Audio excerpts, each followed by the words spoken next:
All right, everybody. I am back. Good to be back. Good to be back. Final segment of the show. Good to be back. Do want to wrap with a little transfer portal stuff. And I've told you over the last few weeks, we're going to talk a lot of portal April into May. And what I would say is this, is the last couple weeks we've done a couple transfer portal news and notes segments that I think have been really good, and you guys seem to enjoy it. The downloads reflect that. The YouTube views reflect that. And so I want to keep doing the transfer portal news and notes, and I think I'm going to bring that back on Friday. But today I do want to do something a little bit different.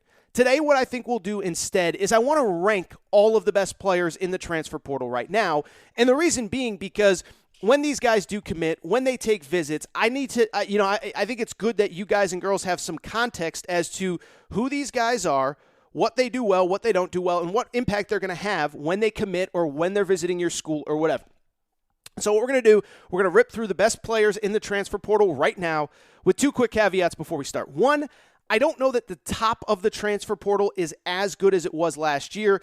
Last year, we had some real, true difference makers in the portal. Walker Kessler won National Defensive Player of the Year. He obviously transferred from North Carolina to Auburn.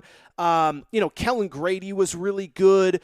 James Akinjo went from all Pac-12 at Arizona to all Big 12 at Baylor. And so I don't know that the top of the portal is quite as good. Oscar Tshiebwe, obviously, if you include him as a transfer last offseason, changed college basketball, National Player of the Year. He technically, he committed in January, which is why I don't necessarily include him. But anyway, the point I'm trying to make, I don't know that the top is as good. I don't know that there's as many transformational, program-changing type players. And then the second caveat I would say really quick is this. This stuff is always subject to change, okay? And so I'm recording here on Wednesday morning.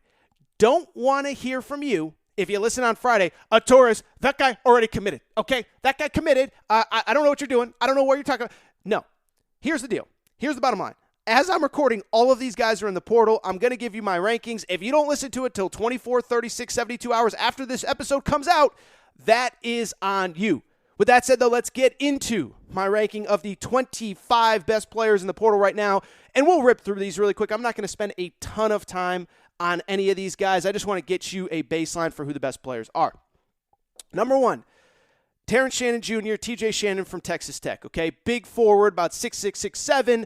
I really, really like him, but I do think he's a metaphor for what I just said. I don't know that he's going to come in and change your program, but I do think that he can come in and be a really, really good player, a starter, a second or third best player on a team that's good enough to win a national championship or make a Final Four. Again, 6'6", super athletic. 2 years ago, averaged 13 points per game, 2020, 2021 at Texas Tech. That was Chris Beard's final season. And he entered the NBA draft, and it was really interesting because he almost stayed in the draft, and he was almost a guy that was getting first-round potential buzz last year. Was probably a second-rounder, decided to come back, wanted to be a first-rounder, and unfortunately it just did not work out at Texas Tech.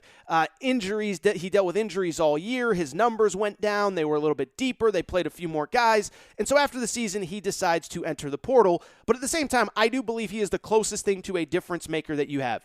An NBA-caliber player who's averaged 13 points per game at the Power 6 level, shot 38% from three this year. He is a really, really good player. He's just got to get healthy and get right. In terms of his recruitment, he's from Chicago originally. There's some Illinois buzz. There's some Kentucky buzz. Kentucky, obviously, with Chin Coleman on the staff, has deep ties to Chicago. But really, everybody's recruiting him, and it just comes down to he's going to be able to pick where he wants to go. To me, he is the best player in the transfer portal.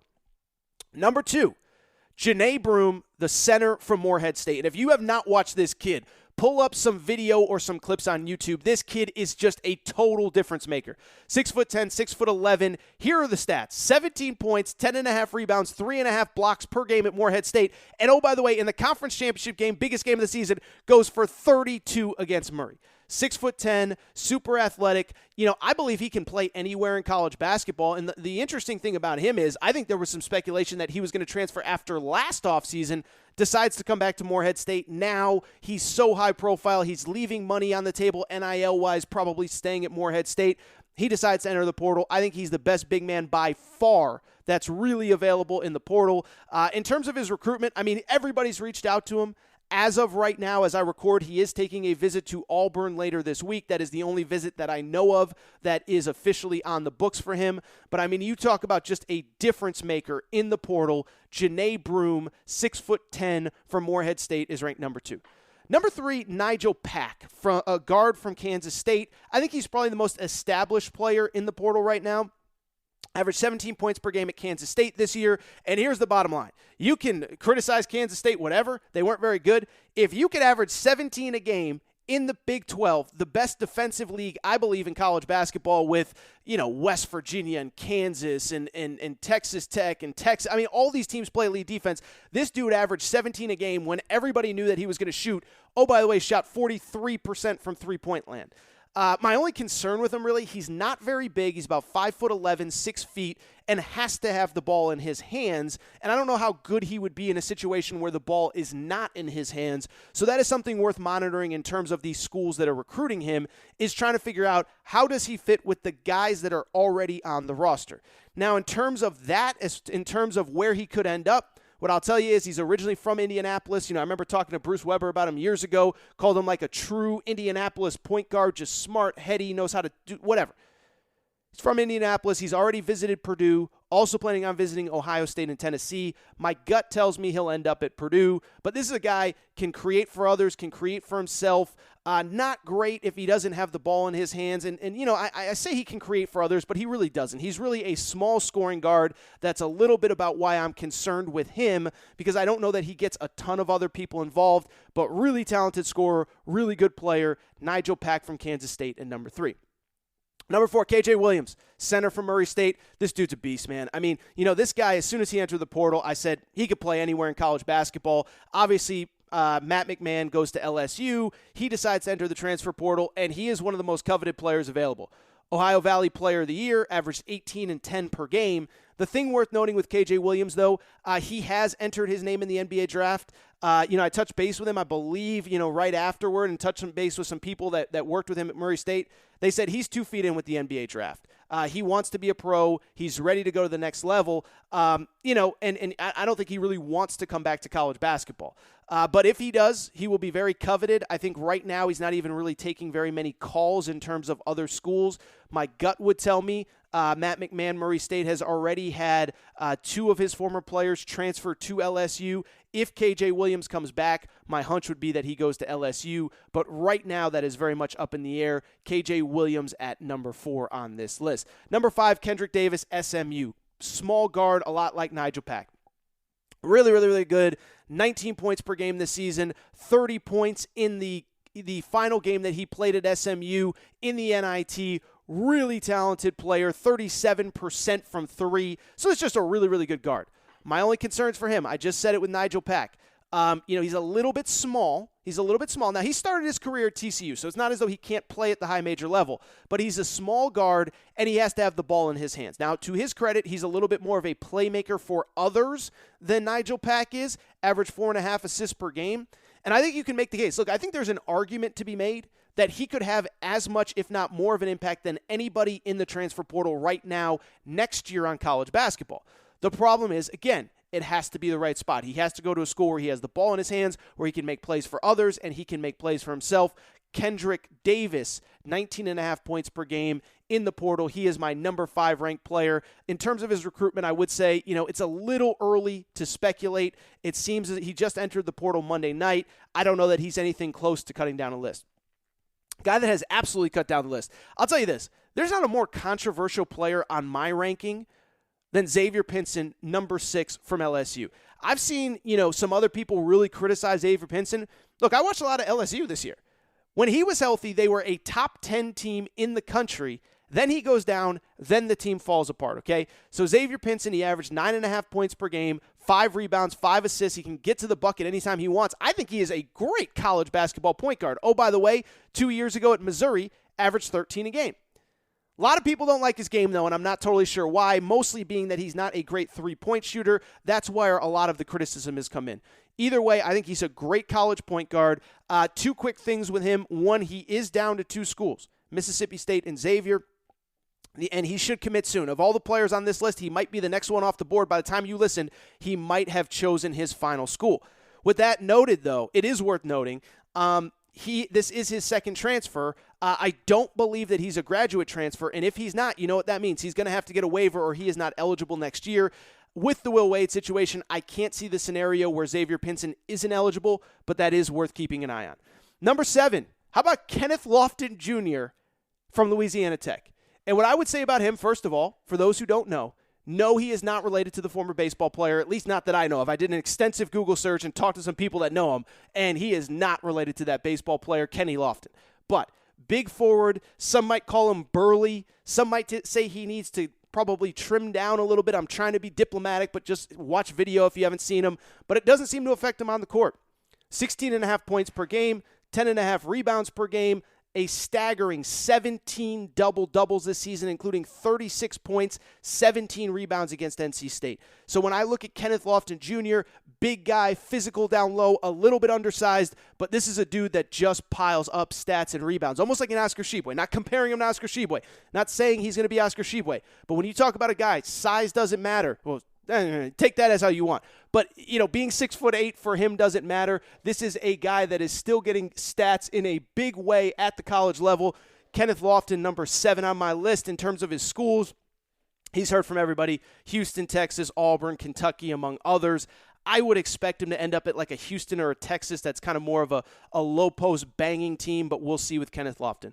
Number 8. Another controversial player, Andre Cabello, Illinois. We all know the deal. As a freshman, he was phenomenal playing it as a backup to Ayo Dosunmu. Really, really, really talented player there. But then this year, they put the ball in his hands, and he really struggled. His minutes went up, but his points went down, his assists went down, his turnovers went up. He really struggled. Now, he did deal with a concussion, but he's kind of one of those players. He's got to find the right fit where he's allowed to do what he does, which is be an open floor point guard. But at the same time, he also has to find a fit where he doesn't just play completely out of control.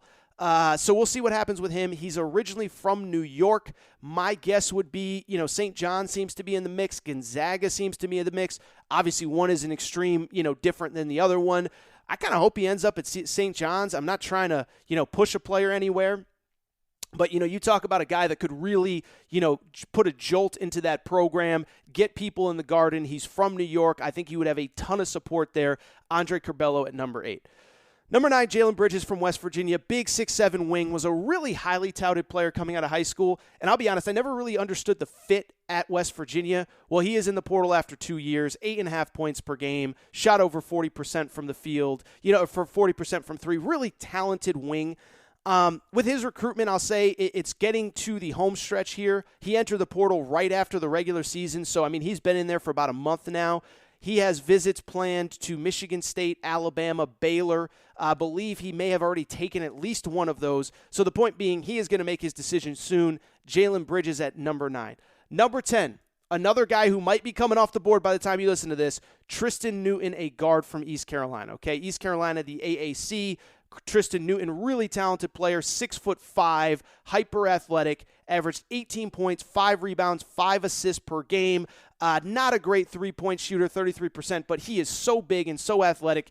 I think he can step into the high major level and play right away. In terms of his recruitment, visited UConn this past weekend, and it seems as though the entire UConn fan base is on commitment watch. So I'm not saying he's not, considering other schools. I'm just saying that to me, it seems as though Tristan Newton will be committing very soon, and it seems as though the UConn fan base, and I believe the coaching staff too, believes that they're in very good shape with him. Number 11, Courtney Ramy. So Courtney Ramy, fun fact on Courtney Ramy. How about this? He is the final high school player that had ever committed to Rick Pitino at Louisville before Rick Pitino was fired. Why do I bring it up? Shows that, one, it's a fun fact, but 2, shows that he has been in college basketball for a very long time. And to me, that is very important from this context, okay? Very important because of the fact that he is just a veteran, tough, experienced guard that you would love to bring into your program. 2 years ago, in the final year under Shaka Smart, averaged 12.5 points per game, 41% three-point shooting, 3 assists per game. So it kind of shows you he can play on the ball, he can play off the ball, he shoots really well. This year, the numbers dipped under Chris Beard. They bring in a ton of new players. I get it. It's part of the deal. It happens. But he's now in the portal, and I think he is just going to, just tear things up. Really, really, really excited to see him, where he ends up. Kentucky's reached out. UConn, Gonzaga, he can fit in anywhere. He can have some success anywhere. Number 12, this one's a really tough one. Adam Miller the guard from LSU. For people who don't remember, Adam Miller, former top 30 recruit, played his freshman year at Illinois, decides to transfer, ends up at LSU, and then gets hurt this past season. And so it's hard to know exactly what you're going to get from him, but this was a guy that averaged 9 points per game, 34% three-point shooting as a freshman, and a top 30 recruit that people believed had NBA talent. So because he is coming off major knee injury, decided to keep him pretty far down the list. But with that said, I do have him at number 12. In terms of his recruitment right now, it's pretty quiet because of the simple fact that I just don't think he keeps his recruitment close to the vest, right? Last year when he entered the portal, he commits to LSU. Nobody really knew what was going to happen until the final few days. Similar deal here. I'll be curious to see where he ends up. Lefty guard, really good. I'm going to rip through the next couple ones. Fardaz Amik, he is from the center from Utah Valley. Got a lot of buzz early. He was really the first prominent player to enter the portal, but he was the WAC player of the year. I almost called him the WAC 12, like the Pac 12. The WAC player of the year, and where he was notable, second leading rebounder nationally behind only Oscar Tshiebwe. So he has been in the portal. He's been in the portal for a while. He's heard from everybody. As of right now, he has plans to visit Houston, Texas Tech, and Washington. I think those are really good fits for him. I'm just going to rip through the next couple and not spend a ton of time on them. Manny Bates, NC State center, really good. If you need a rim protector, he is your guy. Averaged over 3 blocks per game 2 years ago. How about this? This past season played 1 minute, gets hurt, misses the rest of the season. You feel bad, but 3.5 blocks per game his most recent season that he played in 2020, 2021. Really good player. Has heard from basically everybody in college basketball. Number 15, Landers Nolly. Averaged 15 points per game back in 2019 at Virginia Tech. Decides to transfer, 2020, plays the last 2 seasons at Memphis, is an important piece for Memphis, but decides to enter the portal after this offseason. No real buzz about his recruitment. Ironically enough, he played for Buzz Williams. He was recruited for Buzz Williams at Virginia Tech. He visited Texas A&M. There's a belief that Texas A&M is a leader. Number 16, Emmanuel Acott, played at Boise this year, began his career at Arizona. Really like him. 10 points, 3 rebounds, 3 assists per game. Handled the ball, plays really good defense. The thing with him, he is a 5th-year senior, and I think he is going to do everything that he can to make it into the NBA. So as of right now, I don't necessarily know that I'm positive that he is going to stay in college basketball. He's testing the draft waters, remains to be seen. 17, Brandon Huntley Hatfield from Tennessee, former top 30 recruit, started some games, didn't play a ton. Big, athletic, tough, physical, not very skilled at this point. He could be really good. It's just a matter of whether he buys in, decides to transfer from Tennessee. 18, Jared Lucas, all-time leading scorer, history of California high school basketball, incredible shooter. Averaged 13.5 points per game this year, 38% three-point shooting at Oregon State. He has been in the portal for a while. He's heard from just about everybody. Efton Reed, big center from LSU at 19. Sean McNeil at 20 from West Virginia. 21, Norchad Omier from Arkansas State. Heard some mixed buzz on him. I think he's kind of a high major backup, 6-man, whatever. Bryce Hopkins, 22 from Kentucky. Frank Kepnon, 23 from Oregon. Mike Jones, 24 from Davidson. 25 was Jalen Llewellyn, by the way, who just committed. All right.